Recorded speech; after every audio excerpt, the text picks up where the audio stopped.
Hey, and welcome back to Workshop Wednesday. I'm Chelsea Bussemeyer. Thanks for joining me today in my workshop. And today we are going to look at zippers. Now, it doesn't matter if you've been sewing for a long time or you've just started. What matters is that if you want to garment sew and you want your garments to look professional, you need to know how to install zippers and get a professional finish. There's nothing worse than putting a lot of time and effort into a garment and stitching it perfectly, fitting it up right, and then installing the zipper, which is usually one of the last things, and it just doesn't come together. It's bumpy, looks like a wet noodle, or it's just not looking professional. So I'm actually teaching a zipper class. Love your zipper class, as a lot of people are also even just scared of installing zippers. So we want to take that out of the picture. We want to get you comfortable with zippers and show you how to install them in a quick and easy way that's gonna look professional, and it will just allow you to make so many more different styles and types of garments. It makes it really easy to get in and out of garments as well. And so having that ability is really, really key. If you're interested in that class, there will be a link down below in the description. It's happening in a week or two. Check out the link. It will tell you when. If it's already gone past and you're watching this video, then I'll have a link in the description box where you can get yourself a copy of the recording of that class, so you can still learn everything that I teach there and take your zipper game to the next level. If you're also interested in finding out about other classes that I teach live over Zoom, then definitely sign up for my email list. There will be a link down below that says to sign up for my email list here, and you can just click on it and sign up, and I'll send you out a notification each time I am hosting a live sewing class. Without further ado, let's tackle the wet noodle zipper today. So here I have a sweatshirt, and you can see here how much the zipper is bubbling. You can see the teeth here, and then the double flap, because this is a double flapped zipper installation, is covering up the zipper, and then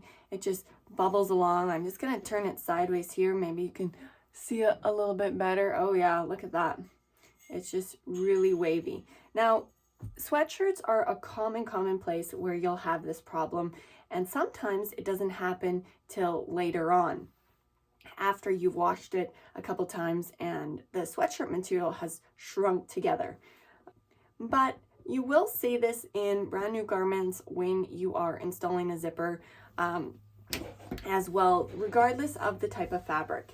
And the reason why, I'm just going to drop this bomb here right away, the reason why your zipper is looking more like a wet noodle than a smooth installed zipper is there's simply too much length in the zipper. The zipper compared to the fabric is too long. So it has to go somewhere, and it ends up going up and down, especially because it has all the structure of the teeth. It's really quite stiff. So it's going to bubble out and be really bubbly along the whole length of the zipper. So really the key to fixing a wet noodle zipper is we want the zipper and the fabric to be exactly the same length when we attach them. Now, I've had students ask me, should I pre-wash my zipper? You can definitely pre-wash your zipper when you pre-wash your fabric, just so that you know it's shrunk down to the size it's going to be. Most zippers are, however, nylon, and they don't really shrink that much unless you're going to use really hot temperatures when you're caring for it.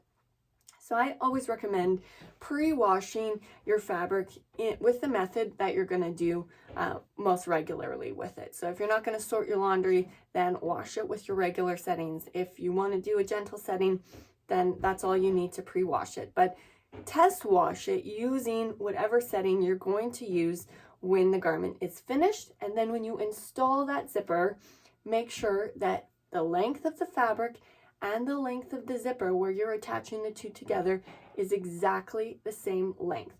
You can have the opposite, where the fabric is kind of puckering along the zipper and the zipper is kind of too short for the length of the fabric, but most likely what you're encountering is that your zipper is too long and that you've either stretched your fabric or that the fabric has shrunk after the fact.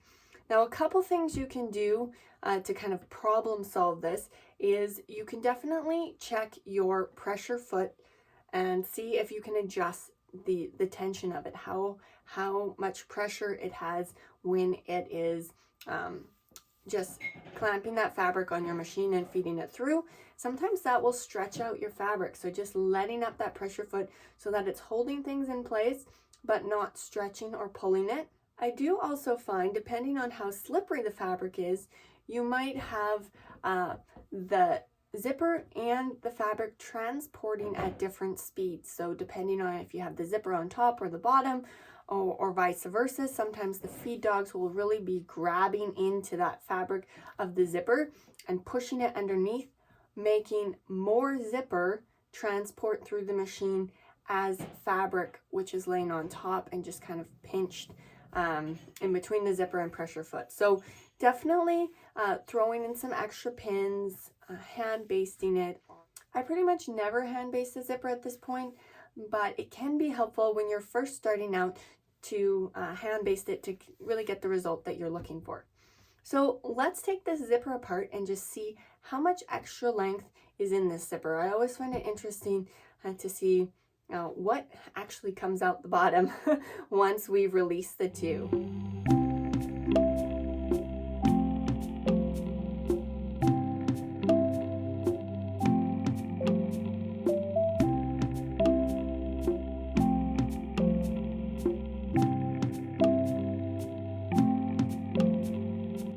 Okay, so when I lay this sweater out, I can actually kind of tell that the fabric is stretched already. I'm just gonna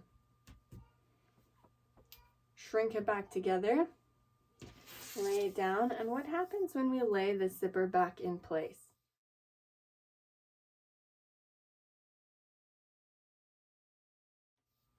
We can see that we have about 1/4 of an inch extra length. So it's not even very much, but it's enough that it's caused the whole zipper to be all wiggly and wet noodle-like. This little bit is our culprit. So you can really see how important it is to really truly have a 1-to-1 attachment. 1 part fabric, the same part zipper.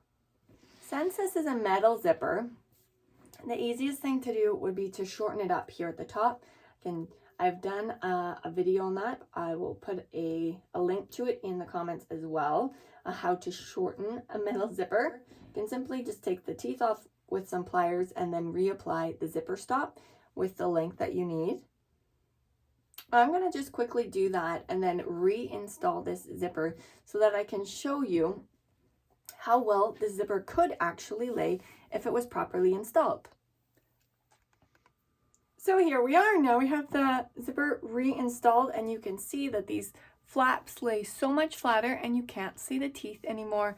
Now that I've fixed the zipper, I can see that they sewed this kangaroo pocket on lopsided, but what are you going to do with fast fashion? Let's just quickly lay this on the side. You can see too, look at this just straight line. It's a little bit of a bulge here just because there's thicker with the kangaroo pocket, but it's pretty darn straight. So now we've just trued it up that the fabric and the zipper is now the same length. And the one other tip I wanted to give you here, this is really just about fixing the wet noodle, but as far as it goes with the flap zippers, like the double flap zippers, some tutorials will have you stitch this edge together so that it's perfectly aligned with one another. The flaps will be just right perfect when it lays flat, and then stitch the zipper in. I don't like that method simply because this flap is actually never laying flat, except maybe when you press it right after you install the zipper. It's always standing up just that tiny little bit rather than actually flush edge to edge. So I actually like to overlap those flaps just the tiniest bit, just like 1-2 millimeters if you do metric, otherwise just like a 1/16 or max an 1/8 depending on of an inch, depending on how thick the fabric is.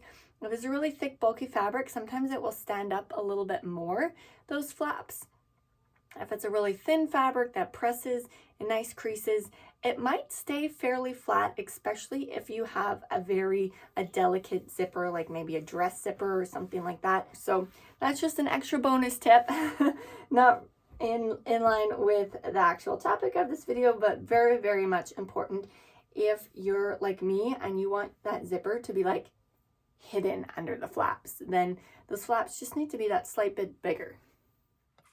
Well, there you go. Now you know how to fix that wet noodle zipper and how to get a nice flush and even finish on your zipper. That will simply take your garment to the next level. And as I mentioned at the beginning, don't forget to sign up for my Learn to Love Zippers or Love Your Zippers class. It is simply so handy to feel confident and excited to sew in a zipper and know that you're going to get that really nice professional finish. So that wraps up this week's episode of Workshop Wednesday. All the links are in the chat, or the description rather, below, so definitely don't forget to check them out. Take care and happy sewing!